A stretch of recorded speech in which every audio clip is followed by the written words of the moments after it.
تو مسلم لیگ ایسا کوئی دعویٰ کرے تو وہ دعویٰ درست تو نہیں ہوگا، لیکن کم سے کم مذاق خیز نہیں ہوگا۔ تو اسد یہ بتائیے گا کہ آپ حالات کو ابھی دیکھ رہے ہیں، ڈاواڈول ہو رہے ہیں اتحادی بھی، بڑے سخت ترین بیانات آ رہے ہیں، آپ کو لگ رہا ہے کہ یہ ابھی on ground local body elections کی روشنی میں ہی صرف آ رہے ہیں، یا آپ کو لگ رہا ہے کہ یہ اب ایسکیلیٹ ہوں گے یہ ڈفرنسز؟ آج بھی صابر قائم خانی نے کہا کہ یہ نہ حکومت چلے گی نہ یہ اسمبلی چلے گی، باقاعدہ انہوں نے کہا میں تھوکتا ہوں۔ دیکھیں اس کے اندر آپ کو پتا ہے کہ میں آپ کے شو پہ بھی پہلے بول چکا ہوں، میں تو جب سے یہ حکومت آئی ہے اس وقت سے بول رہا ہوں کہ مسلم لیگ نون کی سیاست تو غرق ہو رہی ہے یہ حکومت کرنے سے، اور نقصان ان کا بڑھتا چلا جا رہا ہے، لیکن اس کے ساتھ ساتھ ان کے وہ اتحادی خاص طور پہ جو ایک عوامی ووٹ لے کر آتے ہیں جن کا ووٹر جو ہے وہ کوئی بندہ ہوا ووٹر نہیں ہے، ان کو بھی تو نقصان ہو رہا ہے نا۔ مثلا میں اگر ایم کیو ایم کا خاص طور پہ ذکر کروں، ایم کیو ایم کو بے تحاشا نقصان ہوا ہے کراچی کے اندر اس حکومت کے ساتھ کھڑے ہو کے، اس مہنگائی کے ساتھ۔ وہ ہم سے بات کرتے تھے، وہ کہتے تھے جی باقی سب ٹھیک ہے، لیکن دیکھیں نا یہ مہنگائی جو ہے اس کے اوپر آپ کو ضرور کچھ کرنا پڑے گا۔ اب اسے 3 گنا مہنگائی ہو گئی ہے، تو آپ سوچیں گے اس وقت ہو کیا رہا ہوگا ایم کیو ایم کے ووٹر کے ساتھ۔ یعنی کہ مہنگائی ان کا یو تھنک کہ کور ایشو تھا ہی نہیں کبھی؟ کیا کسی اور پریشر میں یا کسی اور وجہ کی وجہ سے انہوں نے یہ فیصلہ کیا؟ میرے خیال میں سیاسی طور پہ اگر آپ تجزیہ کریں تو کسی صورت بھی ایم کیو ایم کا تحریک انصاف کو چھوڑ کر پیپلز پارٹی اور پی ایم ایل این کے ساتھ جانا جو ہے وہ بنتا ہی نہیں تھا سیاسی طور پہ اگر آپ تجزیہ کریں۔ کراچی کے اندر جو ان کا شہری سندھ کے اندر ووٹ بینک ہے وہاں تو قوت ہی صرف ایک ہے اور تحریک انصاف ہے۔ سارا مقابلہ ان کا جو ہے وہ سارا کا سارا مقابلہ ان کا جو ان کی بیانیہ ہے جو ایم کیو ایم کی سیاست ہے، ہماری نہیں ہے، ایم کیو ایم کی جو سیاست ہے وہ تو ساری سیاست ہی پیپلز پارٹی کے خلاف ہے۔ مسلم لیگ نون کا لینا دینا کچھ نہیں ہے سندھ کے ساتھ، تو ارریلیونٹ ہے ان کے ساتھ جا کر ان کا کھڑا ہونا، سیاسی بنیاد پہ کوئی بنتا نہیں ہے۔ تو جو بھی انہوں نے فیصلہ کیا وہ اپنی سیاست کے لیے کیا بہتر ہے اس کو تو دیکھ کر نہیں کیا۔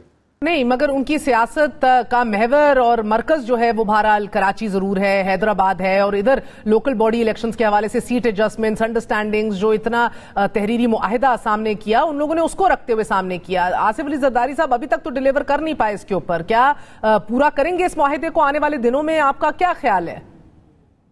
وہی تو میں کہہ رہا ہوں کہ جو کور ایریا ہے ایم کیو ایم کے انٹرسٹ کا وہ ان کی سیاست کا محور ہے شہری سندھ۔ شہری سندھ میں ہر پیپلز پارٹی کے 1 ووٹ کی نسبت 10 ووٹ پی ٹی آئی کا ہے، تو آپ کے خیال میں سیٹ ایڈجسٹمنٹ منطقی کس کے ساتھ بنتی تھی؟ نہیں، مطلب میرا مطلب ہے حکومت تو پیپلز پارٹی کی ہے نا اسد صاحب، جو لین دین کرنی ہے، جو ترامیم کرنی ہے، لیجسلیشن کرنی ہے، آن گراؤنڈ انڈرسٹینڈنگ کرنی ہے، اختیارات لینے ہیں، وہ تو سارے تحریک انصاف دینے کی پوزیشن میں نہیں، وہ تو پیپلز پارٹی ہے۔ یہ درست نہیں ہے۔ سندھ کے اندر صوبائی حکومت جو ہے وہ پیپلز پارٹی کے پاس تھی، وفاق کے اندر حکومت تحریک انصاف کے پاس تھی۔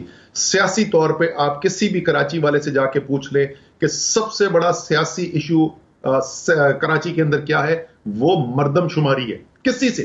اور آپ دیکھیے گا، یہ ابھی میں نے پہلے بھی کہا تھا، ابھی ہم نکلیں گے کیمپین کرنے کے لیے، پنجاب کے بائی الیکشنز ہو جائیں اس کے بعد میں خود ذاتی طور پہ بھی کراچی جا کے کیمپین کروں گا۔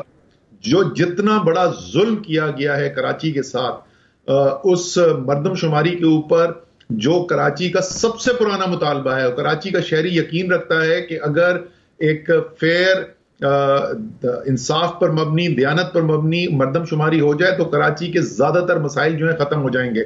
ہم اس راستے پہ بڑھ رہے تھے، اور یہ آپ دیکھیے کہ اس مردم شماری کے ساتھ ابھی ہونے کیا والا ہے، وہ 2 سے 3 مہینے تو ڈیلے اس کا آلریڈی آ چکا ہے، یعنی اگلے الیکشن سے پہلے تو اس نے مکمل نہیں ہونا۔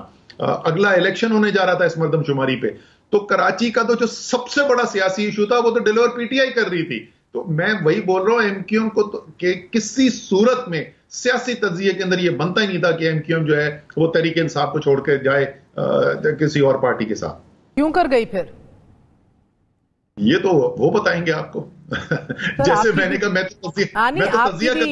آپ کی بھی بیٹھکیں لگتی ہیں، آپ کے کولیگز رہے ہیں، آپ کا یقیناً ابھی بھی ان سے ملنا جلنا ہوگا۔ مجھے بتائیے کہ کہیں احساس ندامت یا یہ احساس ہے کہ غلطی ہو گئی؟ نہیں، میرے خیال میں جب وہ یہ فیصلہ لے بھی رہے تھے تو اس وقت بھی ان کو ادراک تھا کہ اس فیصلے کے مضمرات ان کی سیاست کے اوپر کیا آئیں گے۔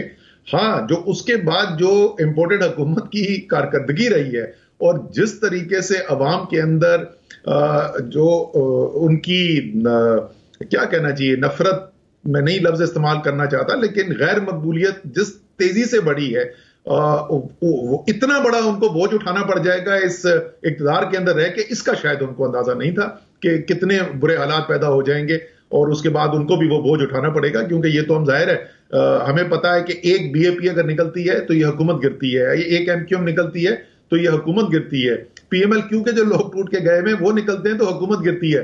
تو ان میں سے کوئی بھی یہ نہیں کہہ سکتا کہ میں بری ذمہ ہوں۔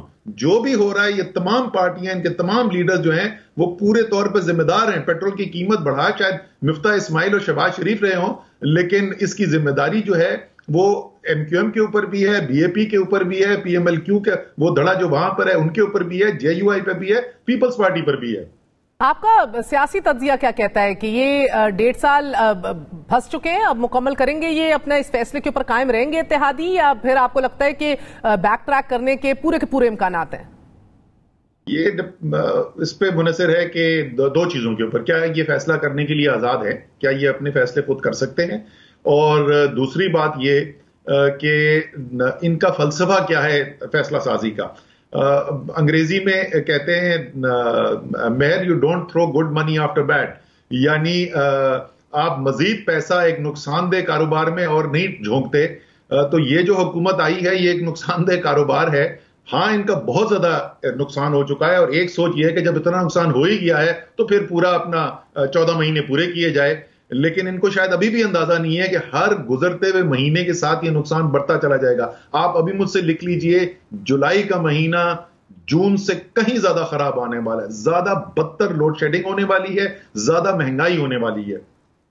میں صابر قائم خانی نے تو 1 منٹ نہیں لگایا ان کو یہ یاد دلانے میں کہ ہم ادھر سے اٹھ کے 2 منٹ میں ادھر آ کے بیٹھ جائیں گے۔ صابر قائم خانی کو پتا ہے کہ حیدرآباد کے اندر تحریک انصاف کس طریقے سے حیدرآباد کے شہریوں کے لیے کام کرنے کی کوشش کر رہی تھی، اور ان کو پتا ہے کہ کس طریقے سے اس کام میں روڑے اٹکانے میں آگے پیش پیپلز پارٹی تھی۔ ان کو پتا ہے کہ ان کا ووٹر جو ہے اس کا شدید نقصان ہوا ہے پیپلز پارٹی کے ساتھ جانے میں اور تحریک انصاف کی حکومت گرنے میں۔ تو مجھے یقین ہے کہ صابر قائم خانی کے دل کی آواز تو یہی ہوگی کہ وہ 2 قدم چل کے واپس اسی طرف آ جائے۔ اچھا، کاف لیگ کا بتائیے سر، یہ کیا معمہ ہے کہ وفاق میں تو ساتھ بیٹھے ہیں لیکن پنجاب میں ہدایات جاری کر دی ہیں کہ ہر کوئی پرویز الہی کے لیے ووٹ ڈالے گا؟ یہ کیا کر رہی ہے جماعت؟ کنفیوژن کا شکار ہے؟ کس طرح دیکھ رہے ہیں؟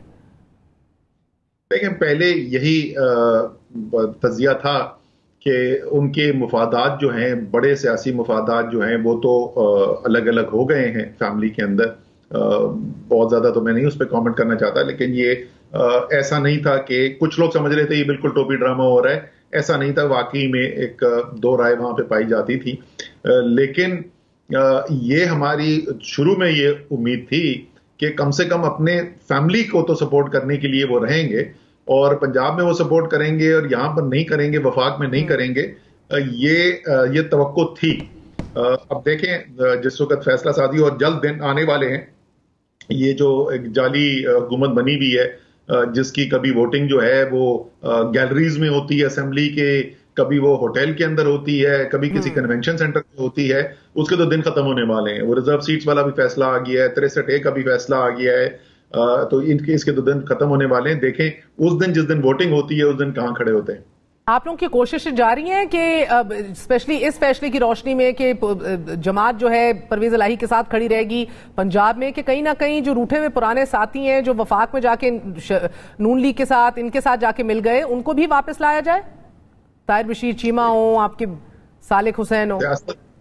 سیاست میں جی دروازے کھلے رہتے ہیں۔ جن کے خلاف نظریاتی پوری جدوجہد ہے عمران خان کی، وہ جو 2-3 جماعتیں ہیں ان کو چھوڑ کے باقی سب کے ساتھ سیاسی بنیاد کے اوپر بات چیت کی جا سکتی ہے، اور کسی چیز کو خارج از امکان نہیں، یعنی کہ ماں سوائے پیپلز پارٹی، مسلم لیگ نون اور جے یو آئی فے، آپ لوگ ایک بار پھر ایم کیو ایم، باپ، ان سب کے ساتھ بیٹھنے کو تیار ہیں؟ جی بالکل بات چیت ہو سکتی ہے، یہ تو سیاسی مفاہمت ہے نا، یہ کوئی نظریاتی طور پہ تو ہم ایک نہیں ہے۔ ان میں سے کچھ پارٹیاں ایسی ہیں جن کی سیاست اور ہماری سیاست جو ہے وہ قدرتی طور پہ الائی بنتے ہیں، لیکن ایک سیاسی اتحاد ہے، اور وہ سیاسی اتحاد جو ہے اس کو خارج از امکان نہیں ٹھہرایا جا سکتا۔ پہلے اگر ہو سکتا تھا تو مستقبل میں بھی ہو سکتا ہے۔